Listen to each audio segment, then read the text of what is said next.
Bismillahirrahmanirrahim. Assalamualaikum warahmatullahi wabarakatuh. Saudara, dengan saya lagi Edi Mulyadi dari Forum News Network FNN.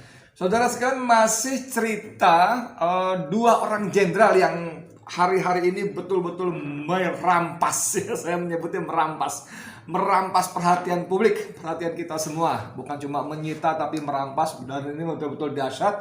Yang pertama adalah cerita dari Brigjen TNI Junior Tumilaar di Sulawesi Utara, di Manado khususnya, yang murka besar dan menulis surat kepada Kapolri gara-gara Babinsa, Bintara pembina desa di wilayah dia itu, atau dia mendengarnya karena dia kan jabatan Irdam Kodam 13 Merdeka ya. Jadi ceritanya ada Babinsa dia itu didatangi brimob bersenjata. Pasukan brimob bersenjata, dan dibawa untuk dipanggil, diperiksa di Polresta Manado. Hanya gara-gara Babinsa itu melindungi Tahiru, seorang warga rakyat usia 67 tahun yang buta huruf, nggak bisa baca. Kenapa dilindungi, dibantu? Karena tanah lahan dari Tahiru itu dirampas, diserobot oleh pengembang PT Ciputra Internasional, apa yang lebih dikenal oleh publik sebagai Perumahan Citraland. Nah, ini kan menarik kan.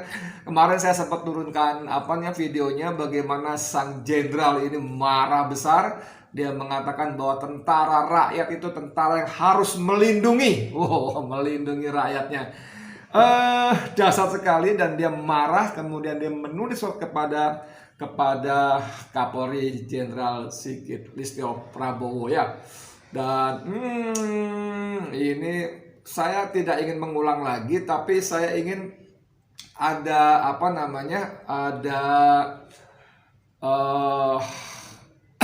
yang disebut dengan kewajiban TNI 88888 mana hilang. Oke lah, intinya bahwa TNI harus membela rakyat, tidak boleh menyakiti rakyat, menghormati rakyat, apalagi ya, menghormati wanita, perempuan, dan sebagainya, seterusnya. Dan kemudian setelah surat itu beredar, kabarnya Babinsa itu tidak lagi diperiksa. Ini luar biasa sekali. Cerita jenderal kedua yang tidak kurang keren adalah Inspektur Jenderal Napoleon Bonaparte, mantan Kepala Divisi Hubungan Internasional Mabes Polri, yang di dalam penjara karena kasus yang lainnya. Dia memberikan hadiah bogem mentah kepada tersangka kasus penistaan agama Islam, si Murtadin KC. Namanya bukan Murtadin KC, namanya Muhammad KC. Gua nggak mau. Sorry bos, saya tidak mau menyebutnya Muhammad KC karena Muhammad itu nama yang sangat bagus, sangat terhormat, sangat mulia, dan sangat tidak pantas dilekatkan pada manusia yang berperilaku justru menghina agama yang dibawa oleh Nabi Muhammad SAW. Maka saya menyebutnya Murtadin KC. Dan ini menjadi heboh sekalian. Heboh ya, menjadi heboh karena ternyata dia melaporkan peristiwa penganiayaan yang kemudian diakui oleh Irjen Napoleon Bonaparte yang kasar sekali. Intinya dia terhina. Dia merasa terhina, merasa marah karena Murtadin KC menghina agamanya, agama Islam. Kutipan-kutipan kalimatnya menjadi sangat saudara, sangat apa menyebutnya ya, sangat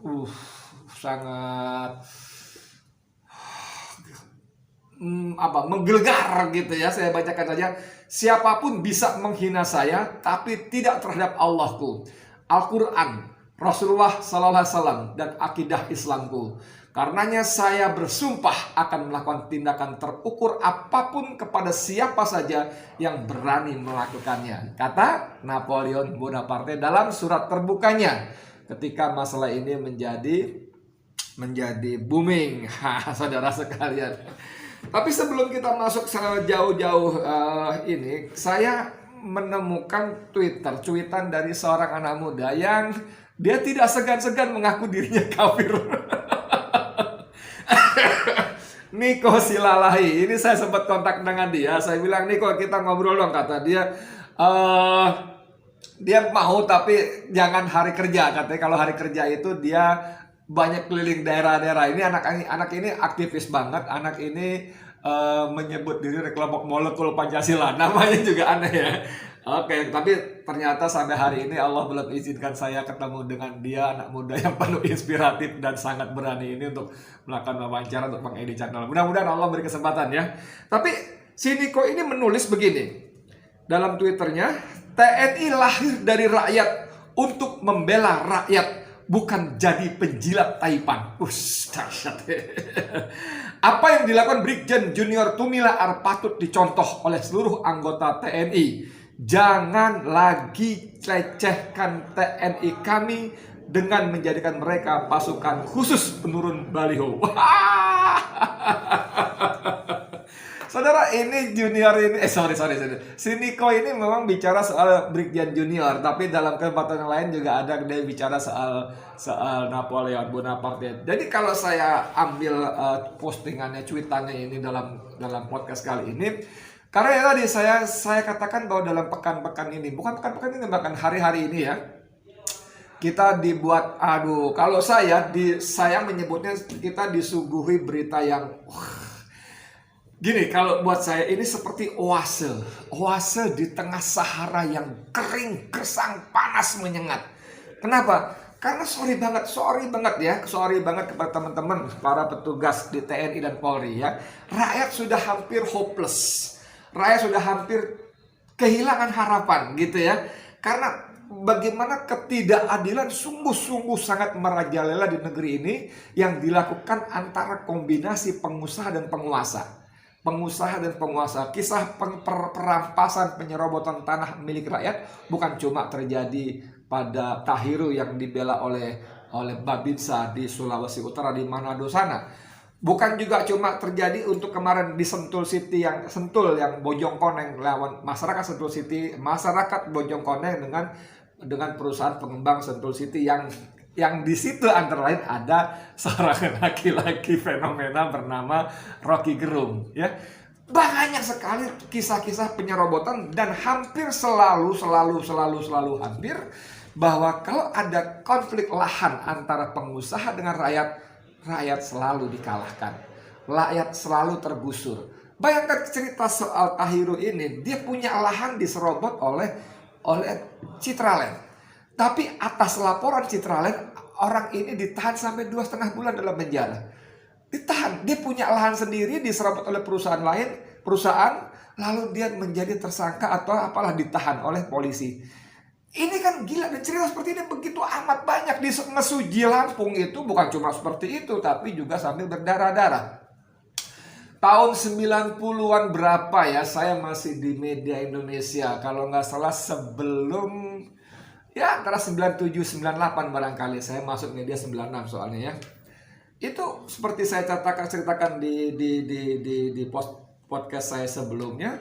Saya sebagai jurnalis ditugasi redaktur saya untuk bicara dengan pengembang Rainbow Hills atau apa di sana, Cimacan itu ya. Karena di sana ada seorang haji yang mempertahankan lahannya, kemudian pahanya ditusuk belati, tusuk pisau. Dan saya menulis di halaman-halaman media saya waktu itu membuat marah pengembang, dan kemudian saya nggak tahu dia lapor kepada Surya Paloh sebagai pemiliknya. Surya Paloh memerintahkan Andi Noyak untuk mengklirkan masalah ini, dan saya pun dikirim oleh Noyak untuk bertemu dengan pengembang. Seperti saya ceritakan waktu itu, mereka berusaha menyelesaikan dengan cara-cara yang sungguh bahasa mereka. Apa bahasa mereka? Yaitu dengan uang. Saya disodori amplop, sebuah map hijau, dalamnya amplop cukup tebal. Dan saya tidak terima, memang sampai kantor saya ceritakan kepada redaktur saya, Andi Noyak, Bang begini, kata Andi, ketawa bagus loh. Gitu. Nah, ini cerita-cerita seperti ini terlampau biasa. Mereka dengan uangnya yang nyaris tak terbatas, mereka bayar siapa saja. Bayar siapa? Bayar pejabatnya, entah bupati, entah apa siapa segala macam. Bayar DPRD-nya, DPR pusatnya, bayar tentaranya, sorry. Bayar tentaranya, bayar polisinya, bayar hakimnya, bayar pengacaranya, bayar jaksanya. Semua dibayar termasuk bayar wartawan. Termasuk bayar wartawan. Jadi mengerikan sekali. Jadi kalau si Niko Silalahi ini merasa bangga, kebanggaan seperti ini bukan cuma milik Niko, saya kira hampir seluruh rakyat kita sangat bangga dengan kisah dua jenderal yang yang satu membela rakyat yang lahannya tergusur. Kalimat-kalimat Jenderal Brigjen Junior Tumilar itu sangat eksplisit sekali. Jangan lagi kita membela gitu, dia kan membuat surat terbuka kan. Jangan lagi kita membela pengusaha yang merampas tanah-tanah rakyat. Dahsyat. Jangan lagi kita membela pengusaha yang merampas tanah-tanah rakyat. Di akhir suratnya dia kata Brigjen Junior Tumilar, tentara rakyat. Dahsyat kan? Dahsyat, membuat kita ada oase. Yang kedua, kisah Irjen Napoleon Bonaparte. Kalimat yang tadi saya bacakan, siapa saja boleh menghina saya, tapi tidak Allahku, tidak Islamku, tidak Al-Quranku, tidak Rasulullah SAW, dan sebagainya. Dan saya akan melakukan tindakan terukur kepada siapa saja. Ini khas polisi ya, tindakan terukur. Masih ingat bagaimana Fadil Imran mengumumkan di anggotanya mengambil tindakan terukur kepada 6 anggota Laskar Habib Rizik Syihab yang kemudian kita tahu ternyata dibunuh. Jadi kembali soal tadi, ini oase. Ketika rakyat kehilangan harapan, ketika dalam banyak konflik lahan, pengusaha menggandeng penguasa, dan penguasa mengerahkan aparatnya, entah polisi, entah tentara, entah Satpol PP, dan juga pengusahanya mengerahkan preman-premannya, terjadi di mana-mana. Tiba-tiba ada seorang jenderal TNI bintang 1 memang, tapi dahsyat. Saya tentara rakyat. Dahsyat. Dahsyat. Saya berharap sebetulnya sikap seperti ini juga diikuti oleh tentara-tentara lain. Dari semua level lah, dari mulai apa sih, prajurit paling bawah sampai jenderal paling atas. Jenderal paling atas ngaco loh. Yang bener aja, orang kalau udah jadi jenderal ya nyaman, nggak mau cari urus yang macam-macam. Walaupun dia punya jenderal bintang 4 pun bukan tanpa risiko, Edi katanya. Apalagi cuma bintang 1, 2, 3, 4 pun bukan tanpa risiko ketika dia berbenturan dengan kepentingan yang lebih besar. Kepentingan oligarki, sang oligarki bisa memerintahkan atasan si jenderal bintang 4 tadi untuk menyelesaikan. Siapa? Ya, Anda bisa paham lah atasan jenderal bintang 4 siapa lagi. Kan sangat-sangat terbatas yang bisa menjadi atasan jenderal bintang 4 di negeri ini. Nggak sampai 5 tangan ini selesai, 5 jari ini nggak selesai. Anda mau jadi apa? Kasau, bintang 4. Berarti Anda punya atasan Panglima TNI, bintang 4 juga. Anda mau jadi apa? Kasat, Kepala Staf Angkatan Darat, bintang 4. Anda mau jadi Kasal, Kepala Staf Angkatan Laut, bintang 4. Siapa atasannya lagi? Ya bintang 4 juga, Jenderal TNI, Panglima TNI. Lalu siapa lagi yang di atas lagi, Pak? Ya presiden, siapa lagi dong? Cuma berapa? Cuma 2 orang. 2 orang, bro. Cuma 2 orang. 2 orang Panglima TNI dan presiden yang menjadi atasan Jenderal bintang 4. Ngeri sekali. Nah, kembali ke soal ini. Jadi menariknya adalah bahwa si Riko pun menulis seperti ini ya. Dan ini ada ini, TNI lahir dari rakyat untuk membela rakyat kecil, bukan jadi penjilat taipan. Apa yang dilakukan Brigjen Junior Tumilar patut dicontoh oleh seluruh anggota TNI. Jangan lagi saya ulang-ulang, jangan lagi lecehkan TNI kami dengan menjadikan mereka pasukan khusus penurun baliho doang. Ini kalimat ini langsung membuat ingatan kita kembali kepada waktu itu Mayor Jenderal Dudung Abdurrahman, Panglima Daerah Pangdam DKI Jaya, Pangdam Jaya, yang menegaskan anggotanya untuk sibuk menurunkan baliho-baliho milik Habib Rizik Syihab ketika beliau setelah kepulangannya dari Mekah.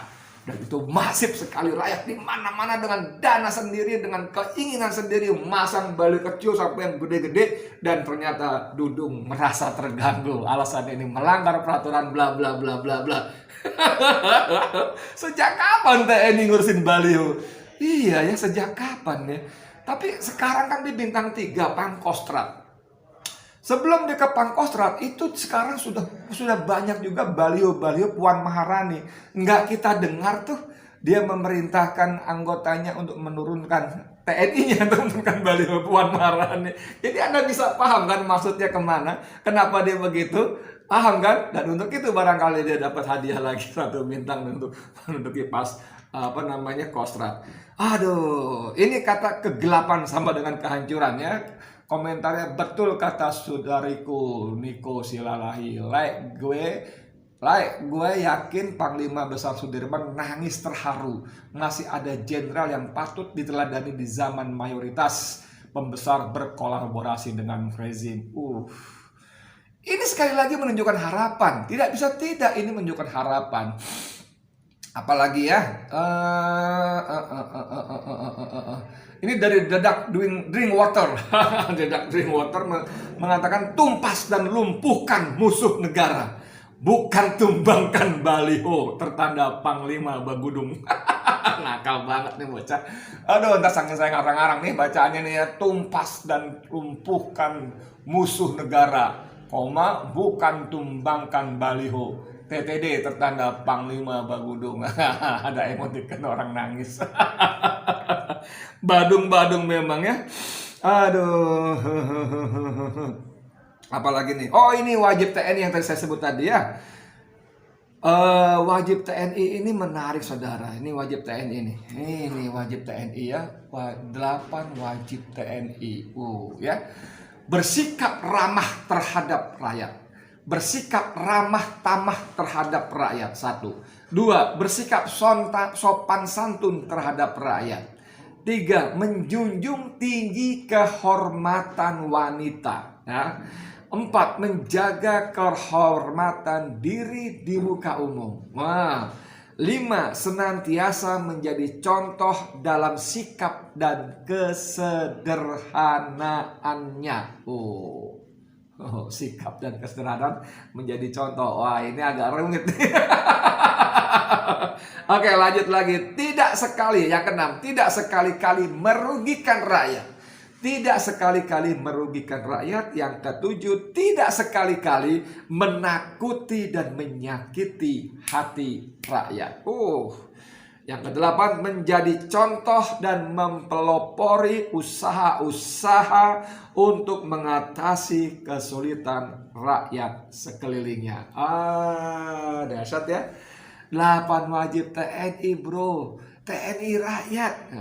Seperti juga polisi. Polisi boleh menyebut dirinya polisi yang profesional. Boleh. Polisi yang modern. Boleh. Polisi yang apalagi monggo, tapi jangan lupa tetap polisi rakyat gitu. Seperti juga TNI boleh menyebut TNI adalah tentara nasional Indonesia, boleh menyebut tentara profesional, boleh menyebut tentara human, apalah segala macam, tapi akarnya tetap tentara rakyat. Ini menarik. Sedikit lagi ya.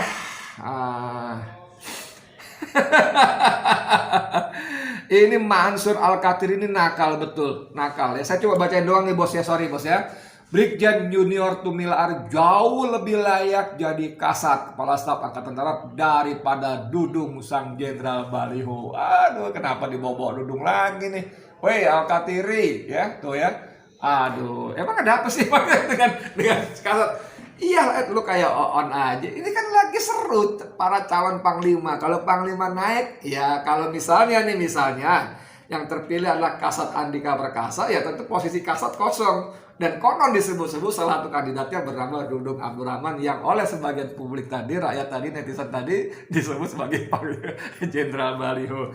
Udah banyak banget. Jadi nanti insya Allah kita akan cari narasumber yang cocok untuk bicara tentang fenomena ini. Fenomena bagaimana tentara dan polisi yang berpangkat jenderal itu sudah mulai tanda kutip menunjukkan kesadaran bahwa mereka adalah alat negara. Ini penting bener bos. Penting, super penting betul bahwa TNI dan Polri itu alat negara. Bukan alat kekuasaan. Yang sekarang, sorry to say banget, sepertinya gejala bahwa TNI dan Polri di tangan orang-orang sekarang menjadi alat kekuasaan. Ngeri, mudah-mudahan saya salah. Mudah-mudahan Edi Mulyadi keliru ya. Bahwa tetap TNI dan Polri adalah alat negara. Bahwa TNI rakyat, polisi rakyat. Itu yang dimaksud antara rakyat, polisi rakyat. Saya Edi Mulyadi untuk FNN. Assalamualaikum warahmatullahi wabarakatuh.